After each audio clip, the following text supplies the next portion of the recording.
नानक तिर कछ नहीं, सुपने जो संसार चिंता का। एक ही आग्रह करूंगा कि 23 नवंबर का जो दिन है, यह दिन कहीं न कहीं एक इतिहास में दर्ज हो, इसलिए अगर इस दिवस में छुट्टी घोषित की जाती है वो आपको ध्यान से समझ आता है। सारी वाणी आपको समझ तभी आएगी जब आपका मन चौथे पद में रहेगा।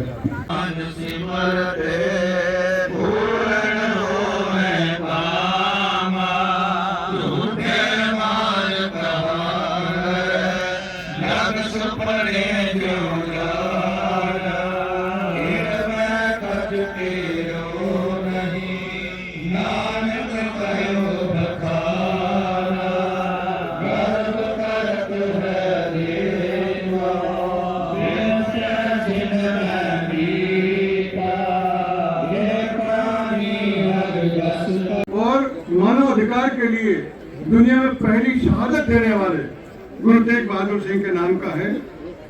मौत अगर रुकती नहीं तो जन्म भी रुकता नहीं, जिंदगी का मोल केवल मौत से चुकता नहीं। इतिहास का सबसे क्रूर दिन 24 नवंबर 1675, जब मुसलमान बनने से इनकार करने पर दिल्ली के चांदनी चौक में गुरु तेग बहादुर का सिर कलम से रखकर को दे देना न पैमानत आन। और यही चीज गुरु ग्रंथ साहिब जी को जब शुरुआत की संपादना करने के लिए, तो वहां भी उन्होंने लिखा, कहता एक ओंकार सत नाम करता पुरख निर्भाव। निर्भाव मतलब डरता नहीं, निर्वैर, किसी से दुश्मनी भी नहीं कमाता। एक पिता अपने बच्चे को अपनी विल, अपनी जायदाद के लिए उस जगह पे उन्होंने क्या रखा हुआ है वो सारा लिख के जाते। वैसे हमको अगर परमेश्वर को पाना है,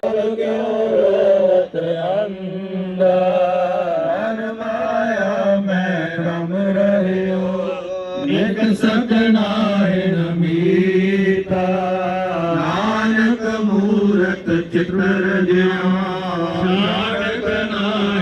पीता, नर चाहत बच और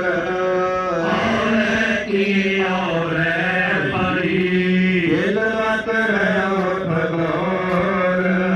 बच्चों की किताब में वीर बाल दिवस का विषय आ चुका है। गुरु तेग बहादुर जी का इतिहास स्कूली बच्चों की किताब में सम्मिलित हो, जिससे बच्चे इस इतिहास को पढ़े और सारी जानकारी समझे। आपने मुझे आमंत्रित किया, इसलिए बहुत बहुत धन्यवाद। आप सभी से निवेदन है कि कृपा करके थोड़ी सी गर्मी से 2 मिनट बैठ जाएं, ऐसे ही विराजमान रहें। इसके बाद में बोले सो निहाल डॉक्टर रमन सिंह और उनकी पूरी एंटायर टीम का बहुत दुख जे पर से लोभ मोह अभिमान, और कटक है नीत, आज तक को तन रचियो, जानो चतुर सुजान, नानक सुन रे मना, कैसे मरत गत होए, जैसे मरत गत पाई। ਇੱਥੇ ਤੁਹਾਡੇ ਇੱਥੋਂ ਦੀ ਜਾਣ ਤੋਂ ਬਾਅਦ ਗੁਰਦੁਆਰੇ ਤੋਂ ਤੁਹਾਡੇ ਵਾਸਤੇ ਲੰਗਰ ਦੀ ਵੀ ਸੇਵਾ ਹੈ। ਤੁਸੀਂ ਬੈਠੋ ਆਰਾਮ ਨਾਲ, ਬਿਲਕੁਲ 2 ਮਿੰਟ ਟਿਕ ਜਾਓ।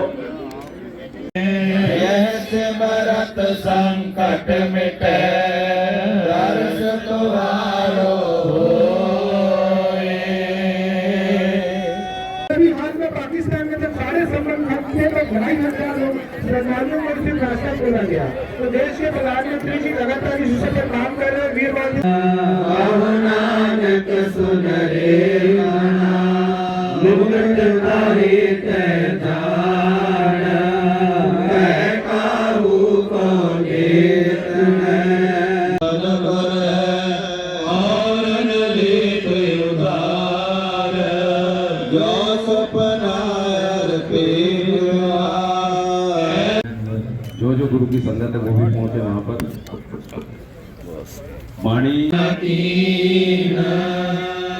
नानक नर भावे, अब क्यों डोलत दीना, नानक रे मना, ले मठ ब्रह्म निवास, ये प्राणी हो मैं तजी,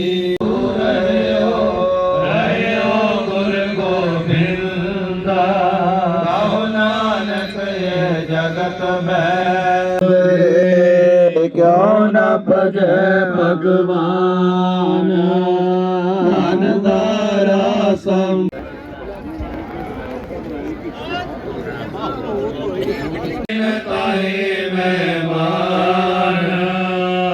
घट में हर झूठ से संतन कयो पुकार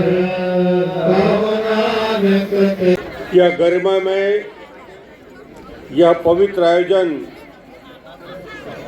गुरु तेग बहादुर जी के 350वें शहादत वर्ष का ये उपलक्ष्य, एक बार जयकारा लगाएंगे। जो बोले सो निहाल। सत श्री अकाल। वाहे गुरु जी खालसा, वाहे गुरु जी की फतेह। आज एक ऐसी शहादत को याद कर रहे हैं जिसके आगे पूरी दुनिया नतमस्तक है। दुनिया क्या विश्व के इतिहास में ऐसी शहादत नहीं मिलेगा कि एक धर्म की रक्षा के लिए लोगों की शहादत होती है। इसका कार्यक्रम हुआ है, जैसा कि आप जानते हैं हमारे गुरु तेग बहादुर साहब जो हैं उनकी शहादत को 350 वर्ष पूरे होने जा रहे हैं। उसको ध्यान में रखते हुए ये आयोजन किया गया था और आयोजन का मुख्य उद्देश्य था कि हम आप इस उम्र वाले जो लोग हैं उनकी शहादत को तो जानते हैं, परंतु ये जो आज यहाँ आपने जन उमड़ाव देखा था, जो भीड़ देखी थी, जो बच्चों की व्यवस्था देखी थी, वो नई पीढ़ी जो है उस नई पीढ़ी को ये मैसेज जाएगा कि त्याग क्या होता है, सिमरन क्या होता है। ये सारी चीज़ें आज उन नए पीढ़ी के लोगों को हमने दिखाई है, बताई है। आज यहाँ 7,000 लोग इकट्ठे थे। यदि 7,000 लोगों ने यदि ये एक साथ जो पठन किया है उसमें यदि 70 लोगों को भी ये बात उनके दिल दिमाग में अपने आजीवन रहेगी, ये हमारे लिए बहुत बड़ी बात हो। मैं सभी धर्म के सभी वर्गों के लोगों के अध्यक्षों का जिन्होंने सहयोग दिया उनका धन्यवाद करता हूं।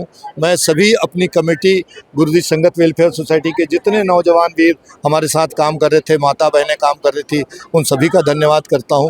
मेरा नाम मोहन सिंह ढल्ला है, मैं गुरुदेव वेलफेयर सोसाइटी का अध्यक्ष हूँ।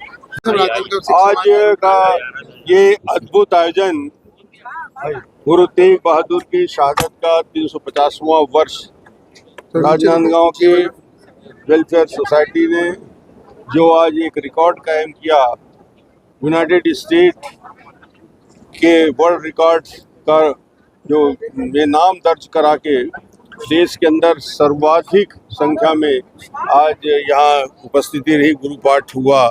और मैं सबको बधाई देना चाहता हूँ। गुरु तेग बहादुर की शहादत इतिहास में दर्ज है और हिंदुस्तान का बच्चा बच्चा जानता है कि किस प्रकार मुस्लिम आक्रांताओं ने किस कश्मीर के जम्मू कश्मीर के ब्राह्मणों को धर्मांतरण के लिए मजबूर किया गया। तेग बहादुर के पास जाकर उन्होंने अपनी रक्षा की मांग की। तेग बहादुर ने कहा, जब तक मैं जिंदा हूँ इस देश में धर्मांतरण नहीं हो सकता। गुरुओं के शहादत का इससे बड़ा इतिहास दुनिया के किसी किताब में नहीं लिखा है। और उन्होंने औरंगजेब के सामने जाकर कहा कि तुम्हें धर्मांतरण कराना है, कमजोर लोगों को धर्मांतरण मत कराओ, मेरा धर्मांतरण करो। मगर औरंगजेब की हिम्मत नहीं थी, ताकत नहीं थी कि गुरुजी का धर्मांतरण कर सके और इसलिए क्रोधित होकर दिल्ली के चांदनी चौक में उनकी शीश काटकर अलग कर दिया। मगर ये बलिदान पूरी दुनिया को ये दिखा दिया कि धर्म की रक्षा से बड़ा कोई धर्म नहीं होता, कोई ज्ञान नहीं होता। और गुरुजी ने उसका अनुसरण किया और आज उनको हम 350वीं शहादत दिवस में श्रद्धापूर्वक याद करते हैं। ऐसे ही शहीदों की वजह से ये हिंदुस्तान मजबूत बना है। हिंदू मुस्लिम सिख ईसाई सबके आज जो संरचना हिंदुस्तान में है वो इतनी जड़ें इतनी मजबूत है कि सैकड़ों हजारों साल से जुड़ी हुई है।